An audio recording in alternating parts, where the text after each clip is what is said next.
Moi je suis Gaëlle Moquet et je fais partie de la compagnie Tourneboulet depuis 10 ans maintenant avec Marie, et donc je joue le personnage de Jean-Pierre, entre autres. Moi je m'appelle Gaëlle, mais fraise. Donc c'est la première fois que je travaille avec la compagnie Tourneboulet. Mais je connais Gaëlle Moquet depuis plus de 10 ans, voilà, puisqu'on était au conservatoire de Lille ensemble. Et je joue aussi Jean-Pierre. Quand Gaëlle ne peut pas jouer Jean-Pierre, je joue Jean-Pierre. Et moi je suis Amélie Roman et c'est la première fois aussi que je travaille avec la compagnie Tourneboulet. Et je fais le rôle de Bric-à-Brac qui va chercher son vrai nom, parce que Bric-à-Brac c'est pas un prénom. Voilà. Et donc qui est à la fois joué par une marionnette et par moi. Ça s'est fait assez naturellement.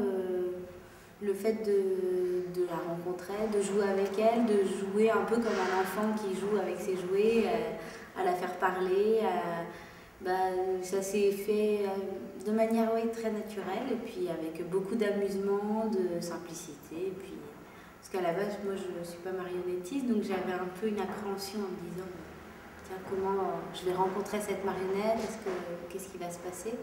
Et en fait, il faut un peu repartir en enfance et être dans la naïveté de jouer avec un jouet qu'on pourrait articuler à ce moment-là.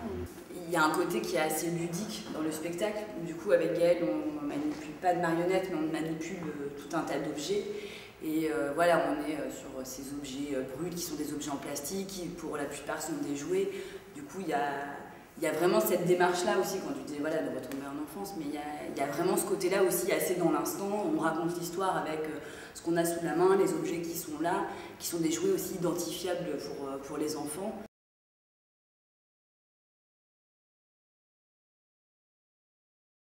C'est-à-dire qu'Origine continue à tourner beaucoup. Pour ne pas bloquer le calendrier, il fallait qu'il y ait quelqu'un d'autre qui soit sur ce rôle-là. Et après, plutôt que de dire moi je crée le personnage et puis après on demande à quelqu'un tiens, regarde la vidéo puis refais et puis une reprise de rôle comme ça peut se faire, on trouvait que c'était plus intéressant aussi dans la démarche que l'autre comédienne puisse participer vraiment à la création du personnage. Donc voilà, et après c'est vrai que moi je trouve que c'est une expérience qui est hyper enrichissant, qu'on a rarement l'occasion de vivre quand même, c'est-à-dire qu'on se voit pas sur le plateau, donc même si on est justement différentes, c'est ça qui est intéressant, c'est de se dire tiens, elle va à cet endroit-là parce qu'elle a telle énergie, comment moi je peux essayer de m'inspirer de telle et telle chose qu'elle peut avoir et que moi j'ai pas forcément, donc comment je vais chercher cette dynamique-là. Forcément le Jean-Pierre de toutes les deux, il est différent, il sera différent, mais comment on arrive à quand même une ossature commune et un personnage qui c'est Jean-Pierre, quoi.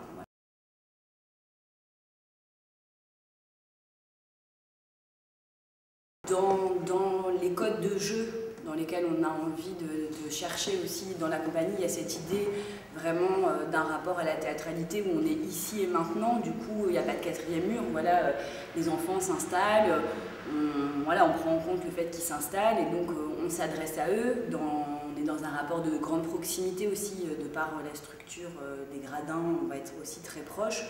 Donc à un moment donné, on n'est pas alignés et ils sont là en face de nous.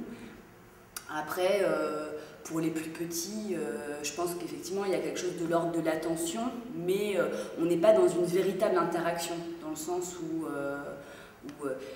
il y a un rythme propre au spectacle et ce rythme il continue aussi, et donc on prend en compte éventuellement leurs réactions s'il y en a, mais on ne cherche pas à déclencher cette réaction et à avoir une réaction et à jouer coûte que coûte avec ça.